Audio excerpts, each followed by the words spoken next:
Chers amis, bonjour. Nous sommes ici dans le cadre de notre discussion théologique avec Arnaud Dumouche qui défend une théorie prétendant qu'elle est recevable pour un catholique. Cette théorie étant l'apparition systématique de notre Seigneur Jésus-Christ lors de la mort, dans ce qu'il appelle un passage que serait la mort, et Jésus y apparaîtrait systématiquement. Bien évidemment, cette thèse n'est pas recevable, elle n'est pas d'église. Alors je vais le démontrer à travers donc cette réponse qu'il a faite à une série d'objections, et nous allons d'abord entendre un premier enregistrement. Allons-y.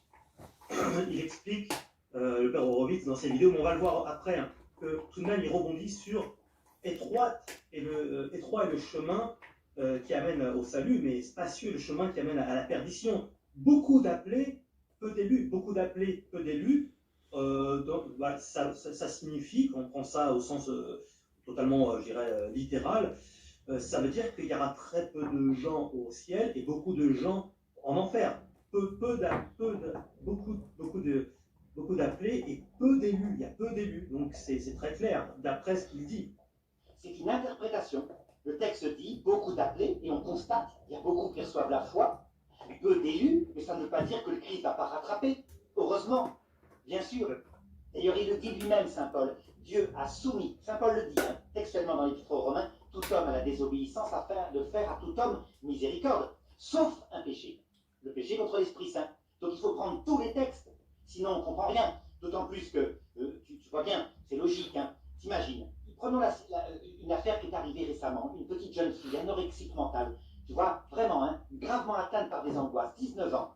Elle se suicide. Elle s'est suicidée parce qu'elle ne pouvait plus vivre. C'était trop lourd. Et elle croyait au Christ, mais elle ne pouvait plus.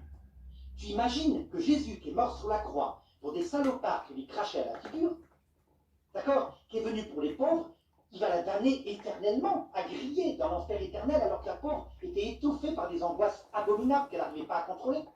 Morgane, tu t'imagines? Je vois bien qu'il y a quelque chose qui ne va pas. Ça ne correspond pas au Christ. Bien sûr, c'est clair. Alors, on va enchaîner. Ça a sonné, tu as peut-être entendu, mais ils attendront. Chers amis, vous avez pu entendre donc l'intervention d'Arnaud Dumouche avec celui qu'il appelle mon gros lapin, je crois. Eh bien, évidemment, je me porte en faux face à ce qu'Arnaud Dumouche dit, et il l'a dit très souvent. Il confond quelque chose qui est très important en théologie morale. Il s'agit de ce que l'on appelle le péché contre le Saint-Esprit et ce que l'on appelle le péché mortel. Je vais vous lire un article du catéchisme de Jean-Paul II, du Concile Vatican II, expliquant justement le contraire de ce que dit Arnaud Dumouche. Je me munis du livre. Écoutons, s'il vous plaît, pour ceux qui possèdent ce document, il s'agit du numéro 1861. Le péché mortel est une possibilité radicale de la liberté humaine comme l'amour lui-même. Il entraîne la perte de la charité et la privation de la grâce sanctifiante, c'est-à-dire de la grâce, de l'état de grâce. S'il n'est pas racheté par le repentir et le pardon de Dieu, il cause l'exclusion du royaume du Christ et la mort éternelle de l'enfer.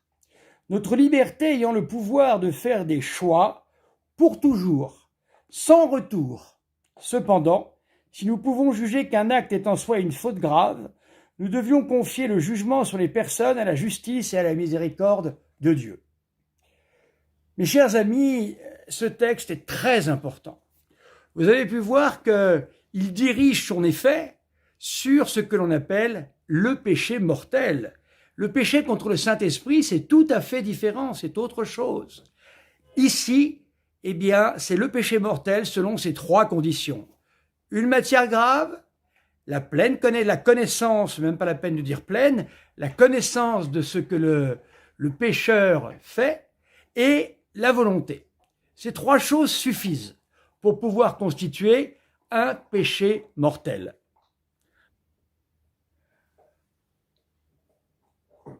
Vous voyez, chers amis, que ce que dit Arnaud Dumouche est une hérésie en tant que telle, car il nous dit que l'on ne peut perdre ce que l'on appelle la grâce sanctifiante, celle reçue au moment de notre baptême ou d'une confession valide et absolument correcte. Eh bien, pour lui, la grâce efficace, la grâce suffisante, ne peut... faut reprendre. En effet, chers amis, il faut reprendre les termes exacts du catéchisme. Les termes exacts du catéchisme, il s'agit ici de la perte de la charité et également la privation de la grâce sanctifiante. Mais surtout, et je vais insister là-dessus, ce qui démontre qu'Arnaud Dumouche nous dit des bêtises, et une hérésie en particulier. Écoutez bien ce qui est dit. Il cause l'exclusion du royaume du Christ et la mort éternelle de l'enfer. Donc vous voyez ici que le péché mortel, avec les 3 conditions que j'ai énoncées un petit peu avant, suffit, un seul péché mortel, dit le catéchisme de l'Église catholique, suffit pour pouvoir, aller en enfer.